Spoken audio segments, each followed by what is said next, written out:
Modi Jinping భేటీలో కీలక పరిణామం చోటు చేసుకుంది. భారత్ చైనా మధ్య మంచి వ్యాపార సంబంధాలే కాకుండా ఒకవైపుగా ఫ్రెండ్లీ రిలేషన్షిప్ కూడా స్టార్ట్ అయింది. ఎవరిని చూసైతే పాకిస్తాన్ ఎగిసి పడిందో, ఎవరిని చూసైతే పాకిస్తాన్ మిడిసిమిడిసిగా ప్రవర్తించిందో, ఎవరిని చూసైతే పాకిస్తాన్ రెచ్చిపోయిందో, ఇప్పుడు ఆ దేశమే భారత్ దగ్గరికి వచ్చి షేక్ హ్యాండ్ ఇచ్చి వెళ్తోంది. భారత్ నువ్వే నా మంచి మిత్రుడు అంటోంది. భారత్ చెప్పినటువంటి ప్రతి నిర్ణయానికి కట్టుబడి ఉంటామని చెప్పి చైనా చెప్తోంది. సో ప్రస్తుతానికి మనం చూస్తున్నాం భారత ప్రధాని నరేంద్ర మోదీతో అటు చైనా ప్రధాని జిన్పింగ్ భేటీ అవ్వడం మనం చూస్తూ ఉన్నాం.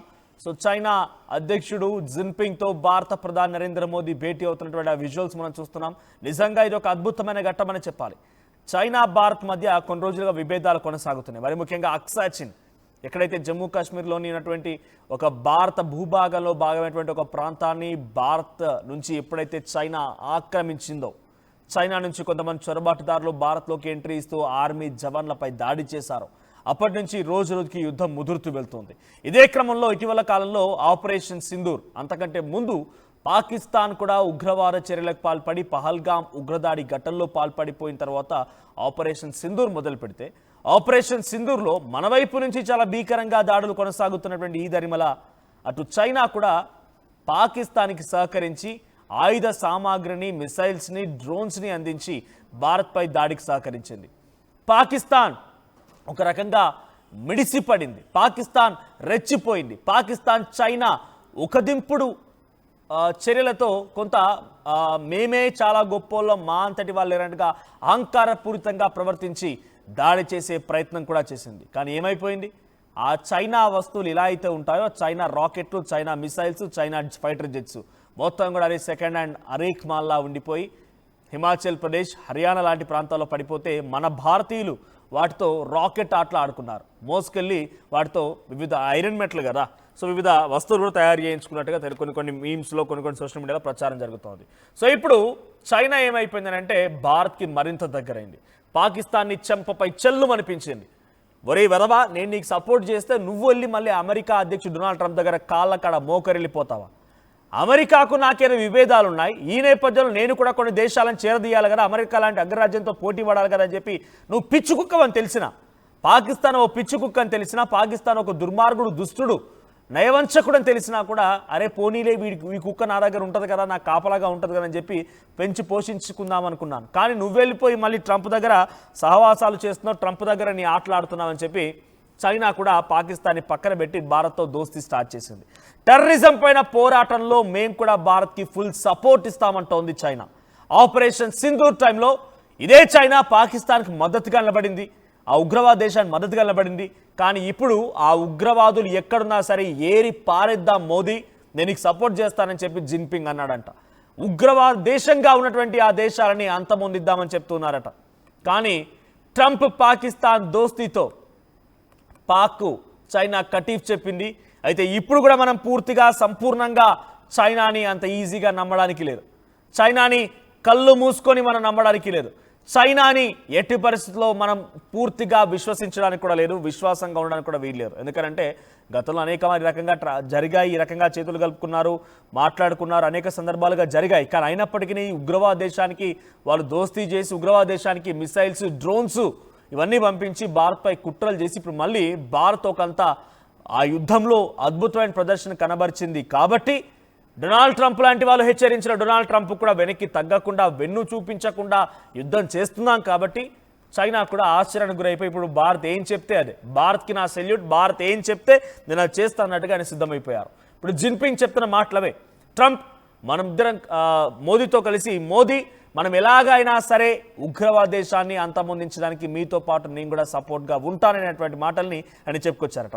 ఒకసారి ఆపరేషన్ సింధూర్కి బిఫోర్, ఆపరేషన్ సింధూర్ తర్వాత భారత పరిస్థితి ఏంటి అని మనం పరిగణలోకి తీసుకుంటే, ప్రతి ఒక్కడు ఏ దేశస్తులైనా, అది ట్రంప్ అయినా ఇంకెవడైనా కౌన్కిస్కా గొట్టంగాడైనా కూడా ప్రతి ఒక్కడు భారత్ని నిందించిన వాడే, ప్రతి ఒక్కడు భారతీయులని ఒక రకంగా చిన్న చూపుతో చూసిన వాడే. మనం గర్వంగా ఉన్నాం, ఎవరిని ఏ తప్పు చేయకుండా ఉన్నాం, మనం చాలా సౌమ్యులుగా స్నేహభావంతో అందరితో ఒకే రకమైనటువంటి డిస్టెన్స్ మెయింటైన్ చేస్తూ ఉన్నాం. కానీ ఆ దుర్మార్గులు, నీచులు ఎవడు పడితే వాడు ఇష్టం వచ్చినట్టుగా చిన్న చూపుగా చూడడం, చిన్న చూపుగా మాట్లాడడానికి పరిణామాలు కూడా ఉన్నాయి. కానీ ఒక్కసారి పాకిస్తాన్ పహల్గామ్ ఉగ్రదాడి ఘటన చేసిన తర్వాత భారత్ పంజా విసిరింది. భారత్ పంజా విసిరి చార్చి కొడితే పాకిస్తాన్కి చుక్కలు చూపిస్తే పాకిస్తాన్ దెబ్బకు కళ్ళు మూసుకుంది. పాకిస్తాన్ ఒక రకంగా చెప్పాలంటే అల్లాడిపోయింది. ఏం చేయాలో తోచలేదు. టర్కీ సపోర్ట్ చేసింది, చైనా సపోర్ట్ చేసింది, ఇండైరెక్ట్గా అమెరికా కూడా సహకారం అందించింది పాకిస్తాన్కి. మీరెవ్వరిని సహాయ సహకారం అందించినా I'm very confident about my India. నేను నా ఇండియా పట్ల చాలా విశ్వాసంగా ఉన్నాను, నా ఆర్మీ పట్ల చాలా విశ్వాసంగా ఉన్నాను. I'm proud to be Indian కనుక నేను ఈ విశ్వాసంతో ఉన్నాను అని చెప్పి ప్రతి భారతీయుడు ఆలోచించి తన ధైర్యం స్థైర్యమే ఈరోజు పాకిస్తాన్ని కుప్పకూల్చేసింది. టర్కీ డ్రోన్లని కుప్పకూల్చేసాం, చైనా ఇచ్చినటువంటి మిసైల్స్ని కుప్పకూల్చేసాం, పాకిస్తాన్కి ముచ్చమటలు పట్టించాం. ఇప్పుడు ప్రస్తుతం భారతదేశ పరిస్థితి చూస్తే ఇక అద్భుతంగా భారత్ కూడా యుద్ధం చేయగలుగుతుందని చెప్పి మనకు లొంగిపోయిన వారు, మనల్ని గౌరవించేవారు, మనల్ని చూసి భయపడేవారు కొందరైతే మనల్ని ఏ రకంగా అయినా ఇప్పుడే కిల్ చేయాలి, లేకపోతే రానున్న రోజుల్లో ఏదో రకంగా ఏకు మేక అయిపోతున్న రకంగా మారిపోయినటువంటి ఆ పరిస్థితుల్లో కొంతమంది దురాలోచనతో అమెరికా లాంటి దుష్టుడు డొనాల్డ్ ట్రంప్ లాంటి ఒక వ్యక్తి ఆలోచనతో మనపై కుట్రలు చేసేవారు కొందరు. చైనా లాంటి దేశాలు, బ్రెజిల్ లాంటి దేశాలు, రష్యా లాంటి దేశాలు, ఇంకా సౌత్ ఆఫ్రికా లాంటి దేశాలు, ఈజిప్ట్ లాంటి దేశాలు, ఇంకా ఈ బ్రిక్స్లో ఉన్నటువంటి అనేక దేశాలన్నీ కూడా ఒక్కొక్కటిగా భారత్ వైపు నిలబడ్డాయి. మీకు చెప్తాను ఒకసారి బ్రిక్స్ దేశాలకు సంబంధించి కూడా. Brazil, Russia, India and China, South ఆఫ్రికాతో పాటుగా Egypt, Ethiopia, Iran, Saudi Arabia, UAE, ఈ దేశాలన్నీ కూడా సహకారం అందించాయి భారత్కి. నిజంగా భారత్ అద్భుతమైన ప్రదర్శన చేసిన అందరూ కూడా సలాం కొట్టారు, ఆశ్చర్యపోయారు. ఇప్పుడు భారత్ ఏం చెప్తే అంతే అన్నట్టుగా ఒక రకంగా మనతో పాటుగా దోస్తీకి సిద్ధమైపోయారు. కానీ డొనాల్డ్ ట్రంప్ మాత్రం ఎప్పటికైనా భారత్తో నాకు ఇబ్బందే, వాళ్ళు యుద్ధాన్ని ఇలా చేయగలుగుతున్నారంటే రేపటి రోజు నిజంగా వాళ్ళ స్థైర్యం, ధైర్యం, తెగింపు ఇవన్నీ కలగలిపితే వాళ్ళు మోటివేట్ అయిపోయి యూనిటీగా ఉంటే నాకు ఇక ఇబ్బంది అనుకున్నాడేమో. కానీ రష్యా ఉక్రెయిన్ యుద్ధంతో సంబంధమైనటువంటి భారత్ పైన టారిఫ్లు పెంచేశాడు.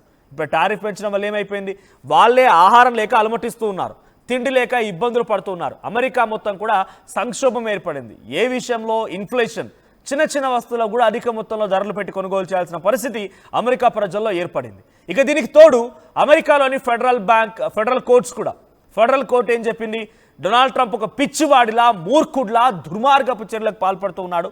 టారిఫ్ విధించేటువంటి అధికారం ఇంతటి స్థాయిలో ఆయనకు లేదు.